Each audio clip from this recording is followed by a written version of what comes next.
something to say, there's something to say. Hey everybody, how's it going? This is RHouse21 here, and time for another unboxing. I'm not even going to bother saying quick this time because we all know that ain't going to happen. Anyway, so I've got a couple boxes in front of me. This right here is something I've been waiting for a long time. So I'm just going to just jump right up in here. So I've been teasing, I do that a lot on social media, that it's time for me to grow up and get a big boy radio, and this is finally that time. So this, for those of you who've been keeping track of RC radios, you guys already know what this is. But this is something kind of cool. So this guy is a Radiomaster TX-16 OpenTX transmitter. Okay, so this thing is really kind of cool. So let me just go ahead and open the box first. This radio was built to solve a very common problem in RC aircraft, and that is all these different companies with all these different proprietary standards for their radio systems. So if you've got a Futaba radio, or if you've got Spektrum, Flysky FS-i6, what have you. You know, all these radios use different receivers, different standards, and if you own a lot of different airplanes, or you just like to work at a hobby, that means you have to buy 3, 4, 5 radios sometimes just to do what you want to do. This radio is kind of the Rosetta Stone. It is made to be able to rule them all. The one ring to rule them all. So, see, it comes with a pretty nice little manual. Give you instructions and starter guides. But you guys aren't here to see the manual. You guys are here to see the actual radio. So wow, this is kind of a cool styrofoam case that ships in. And this is it. So this is beefy. All right, so here you have the actual radio. This is substantial in your hands. Wow, I actually wasn't prepared for how big this was. I've been using a Flysky FS-i6 for the past few years, and it feels like it's about a third smaller than this guy is right here. This is pretty substantial in your hands. So this guy's filled with 3 position switches. That's a momentary switch. So lots of different switches. You got sliders. You've got lots of different options to set up your radios any way you want, or set up your RCs any way you want, which is really cool. So let me go ahead and get what else is in the package. You also have, this is a USB-C cable. This radio actually has 2 USB-C ports. I'll get to that. And over here, we've got the infamous jumper. I say jumper. It's not a jumper, it's a Radiomaster. Here we got the infamous Radiomaster keychain. That's kind of cool. Let me go ahead and take this off. Yeah, check this guy out. Little baby radio. That's cute. All right, so let me just go ahead and put this over here. And what else is in the package? I've also got, some extra springs. I guess these are for my gimbals if I want to adjust it or change the tension around. All right, so that's pretty much all with that. A lot of people say that this box is useful for storage box or travel box, and I can see that. However, if you want to do that, you probably need to add some kind of latch to it or something like that. I have a radio box that I plan to retrofit to fit this in, assuming it'll fit. Actually, let me just go ahead and grab it. So this is my existing radio box. Jeez. I wonder if this radio will even fit in here. Let's see.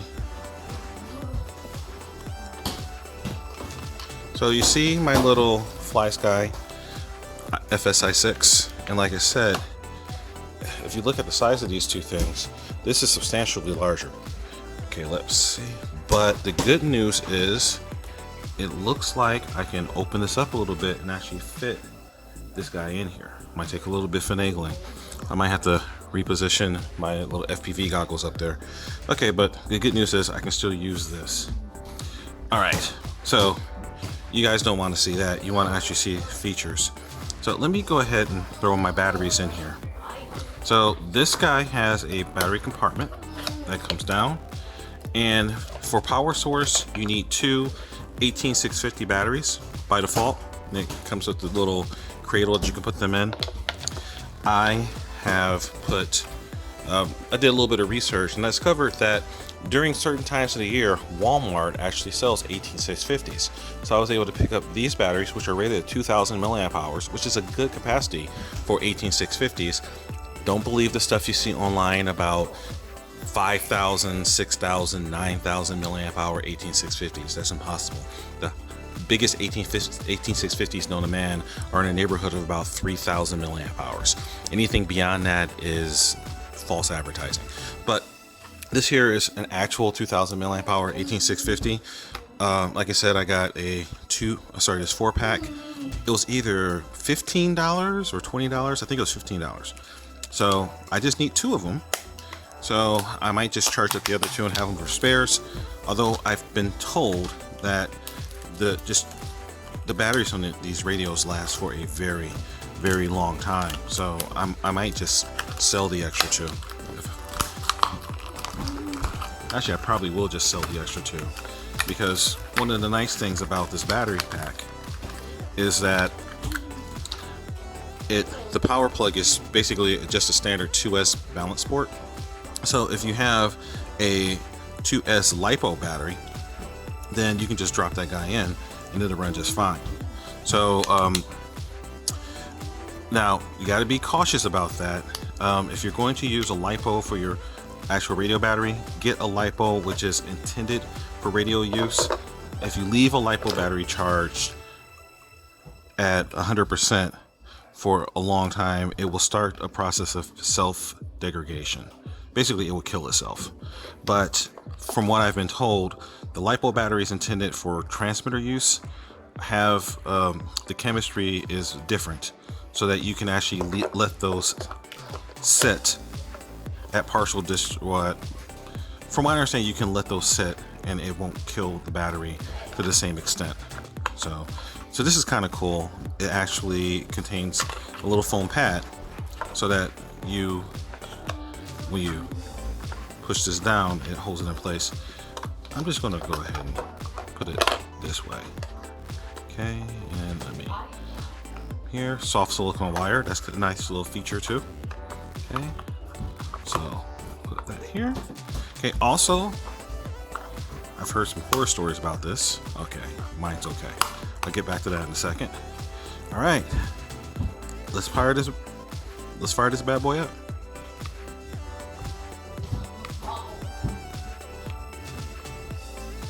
Welcome to OpenTX. Sweet. Warning. Switch warning.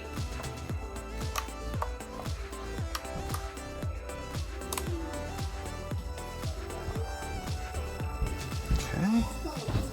All right. Oh, there we go. OpenTX.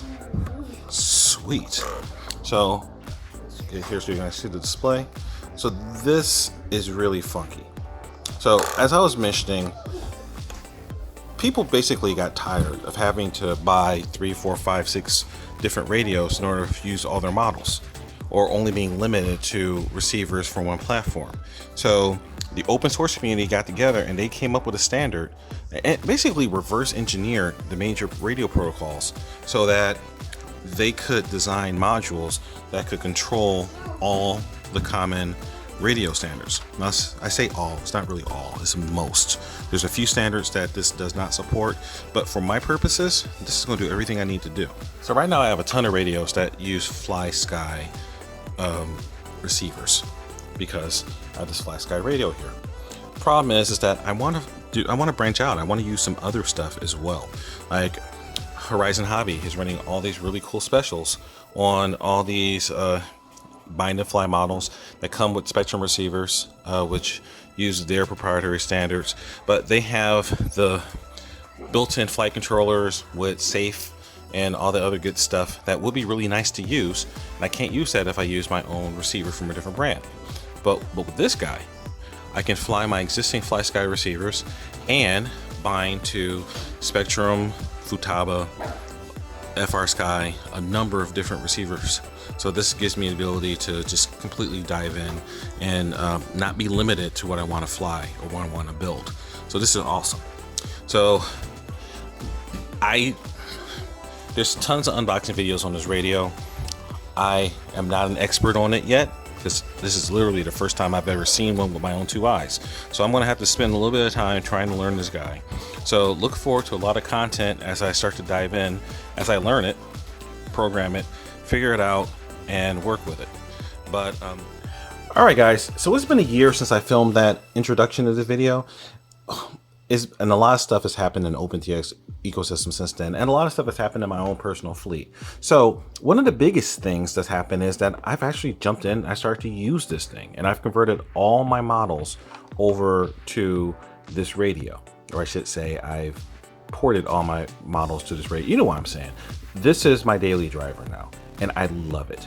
So lots of cool things that you do here, but I can't talk about this radio without talking about what's happened with this ecosystem around this radio. So this is based upon OpenTX software, and as you can see in the corner right up here, this is still OpenTX, but this radio was actually developed and sold with features like this massive touchscreen that have never been supported by OpenTX. And quite frankly, some people in the community have just got tired of it, tired of waiting. And one of the beautiful and scary things about open source software is that anybody with motivation and time on their hands can pick up the software, because all the source code, the actual code that they developed to make things work, is right out there on the internet. So when the official developers slowed down on the release schedule and there was no sign in anywhere in the foreseeable future for a lot of key features to come in, well, the open source community said, okay, well, let's do it ourselves. And that's exactly what they did. And they forked off, meaning they branched off a version of OpenTX software that they called EdgeTX, and they just started to run with it. So right now, EdgeTX is actually being supported by Radiomaster, the people who developed this radio, and they're giving them their support to go ahead and run with it and come up with a new version of the operating system that supports more of the features. Now, why am I still running OpenTX versus EdgeTX? Well, there are a lot of people, a lot of prominent people out there on YouTube who are running EdgeTX and daily driving it, and they're having a great experience. Me, I'm a little bit more risk averse, and what that means is that, you know, I kind of like, there's some things in my life that I like to take big risks with. You know, building 100+ mile an hour RC car, that's a risk that I assume whenever I run my speed racing RCs. I don't necessarily want to run a risk with my radio. My radio should be rock solid, dependable, that I never have to think about. So apparently with EdgeTX, they left enough of the core guts of the operating system alone so that it is reliable and is stable, but they haven't necessarily worked out all the kinks with porting over complex setups and having all the same usability and functionality for just moving everything over. And there's some things that I plan to do with this radio that I haven't quite got around to doing yet, but I know that I can do it with OpenTX. I'm not sure how well it's going to work with EdgeTX. So this is a known quantity, and yes, the touchscreen would be nice to have, but the touchscreen functionality that I've seen put in an EdgeTX is fairly basic right now, and I can get all of those capabilities through the navigational aids that I have here. So I'm not really all that motivated to just change over yet, but that's just me. But what have I done with this radio? Well, first off, you can see, like if you focus on the screen here, I'll bring this up here, the little picture that's on the screen, if it focuses, you see it says SIM RF9. Now, a lot of people have used this radio. Okay, come on, refocus. You can do it. There we go. A lot of people use this radio with high success, plugging it in as a USB joystick controller so that you can play flight sims and do all sorts of things. And Real Flight is a common one for aircraft based, but there's Drone Racing League, there's all sorts of drone simulations and things like that too, that this makes a great controller. Why not use your actual radio that you fly with as a controller? But one cool thing about this is that this radio has a low power mode. And with the low power mode, I could do things like pick up this FrSky USB dongle, and I can connect this to the USB port of my laptop or computer, desktop computer, whatever I want to do, but I can use this as an interface for basically a joystick controller. So this converts the RF signal from my actual radio with all the mixes and everything that I want to have on it directly into a controller input that pops up on my computer. This is sweet. Because what that means is that now I can use this as a Real Flight controller, and I can do everything that I want to do, absolutely everything that I want to do with Real Flight, you know, all from my radio. That's awesome. So I can have my Manual flight mode. Flight mode acro. Stabilized flight mode. Flaps half. Flaps down. Flaps up. Mid rates. Low rates. High rates. Gear up. Gear down. So all of the functionality that I have programmed in to my radio, I have it here through RF, no wires involved, flying to my heart's content. And I even have the little momentary switch here set for reset. That's sweet. All right, but one other thing that I've done, I'll go ahead and change here so you can see me changing menus. So let's go ahead and select model select. So I've categorized my models into groups. So you can see over on the side, I've got quads, rover, sims. So I have a different sim profile set up, one for RF and one for the USB interface.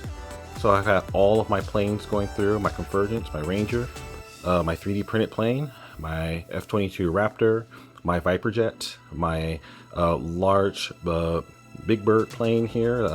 I'll show you. I haven't shown that guy yet, but you'll see it soon. And then my little E-flite A-10. And so I've got all my planes all set up, and they all work, and I'm all happy. As you can see, I've flown my A-10 a little bit more than I've flown the other planes. But, you know, it's cool.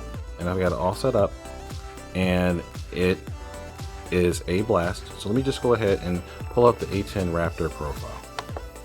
So right here, click it. Okay, select this model. Disarmed. Flaps up.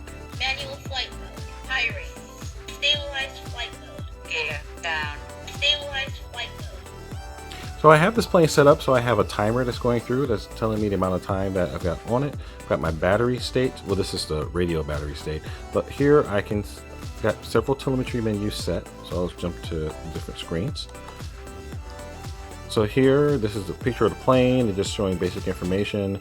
This right here is what I usually fly with. So I'm able to go in and see the voltage of the cell. This is the real-time cell voltage. This is the minimum voltage that the cell's gone to during a flight. So let's say I'm cruising along at mid throttle and everything's going great. I go to full throttle and the voltage dips really low, and I come back down, back to mid throttle. I can see what the voltage is in real time. I can see what the current is in real time. I can see what the maximum current was. That's what this right here is. I can see what the real-time current. I can see what the minimum voltage is. That lets me actually manage my flight. So I can make decisions about what I actually want to do, what if I want to land or if I want to keep flying. And over here, I can also see the temperature of the ESC. So I know if I'm about to overheat something. And here showing me, again, the voltage that's going, the total system voltage. And over here, I have the RPM of the motor. So I have all the information that I need to do a successful flight on this plane. And it's sweet. So, and here also I've got my timer going, which I have the timers on the reset switch. So in this plane, I've got a 5-minute timer. And one of the cool features about this is you can change the rate that the timer goes. So if I'm barely on throttle, you see that it timer, okay, it's starting to go now, but it's the timer, the seconds are going slower than actual seconds because I'm going less than full throttle. So this is a way for me to have a timer, will not be chained to the timer, but it's metering the speed of the timer based upon how much throttle I'm giving, which does a surprisingly good job of keeping track of how much juice you're going. But the cool thing, the really cool thing, is that inside the systems, I've set up voice callouts so that if I get to certain key levels, like if the, I forget what I have it set at, but I think it's like 3.6 volts per cell, it starts to scream at me and let me know that I'm getting low. I should think about coming in to land. And also have a timeout set for a call out for when my timer expires so that I'm aware of that. So this helps me to actually fly like a pilot and not fly like someone who's just chained to a stopwatch. That's game changing in my opinion. And I'm not going to go in and try to give you a full rundown of all the capabilities of everything you can do with this radio. I mean, you can go in, you can set up all sorts of cool functions to give you smart mixes, to give you smart alerts, to set up logical functions so that you can have basically little robots running in the background that are monitoring all of your telemetry or all of your control inputs and will activate smart functions that you want when you want it for how you want to fly. This is an amazing radio. The downside is it's not exactly the most user-friendly radio, meaning sometimes it's a little tough. I mean, if you have to spend a little time on this radio to really fully understand everything. And that's the downside, I think, about this radio. There's a learning curve. And if you're the type of person who wants to have something immediately set up, like within a couple of minutes, and just set it up and not have to think about it, this might not be the radio for you. I mean, seriously. I mean, if you want something that is pretty much just cut and dry, just get up and start flying really quickly, you may want to consider one of the Spektrum radios that's available through Horizon Hobby. They're nice because they're not only do they have quick and easy setups for most of the models. I mean, heck, you can actually go online and download a profile for a new aircraft when it comes out and just upload it directly to your radio, and it'll be set up with all the inputs and everything exactly how you want, how you need it to fly, and you do 2 or 3 configurations and then you're in the air. So it's really easy, really straightforward for you to do that. I've come up with a method where I have profiles now for different types of vehicles, so I can get a new aircraft set up pretty quickly, but I have to know what's going on behind the scenes to really get everything through. And as I said, with OpenTX radios, there can be a pretty big learning curve as you figure out how to do all these things. But once you learn how to do it, you know how to do it. So it's a little bit of time investment, and you have to kind of crawl up inside the guts of this radio a little bit and figure out what all these big scary menus do. But once you figure it out, like I said, it's not that bad. So if you've ever programmed, if you've ever written code, you've ever had to come up with scripts, you'll get it, and you'll get it pretty quickly. And even if you haven't, there's tons of great tutorials out there that will just walk you through this process. I'll put some links down in the description to some of my favorite OpenTX tutorial videos. Joshua Bartwell is one guy. RC video reviews, RC model reviews, Painless 360. So there are a number of channels that have tons of videos walking you through the process of setting up OpenTX and flight controllers and all sorts of things. So I'm not going to try to steal their thunder. They've been doing this for a long time and they do it better than me. But what I will say is that if you do make the investment, I think it's going to be worth it. I thoroughly enjoy this radio, and I look forward to flying a lot of planes in the future with this thing. All right, so I think this was long enough, especially with my 1 year gap, but I love it, you know. And I've even been doing things like making little accessories for it. This is a 3D printed stick guard that I downloaded from Thingiverse and thought it was so great that I had to go ahead and make one for my case that goes in, it goes on top of the gimbals, and it protects them. So, you know, I mean, it's a nice radio. It's got a great ecosystem. I've customized it a little bit. I've got the custom Radiomaster leather grips on the side of this one too. So now that this has been out for a while, there's all sorts of customizations. People have light kits on them. They've got different gimbals. They've got all sorts of things. They dress up kits. You can, you know, I like the basic silver and black. I think it looks very businesslike. So I like it, and I don't see any reason to change it. But the cool thing is that if you wanted to make it look like anything, you can. Oh, and as I mentioned in the previous video, you can expand it.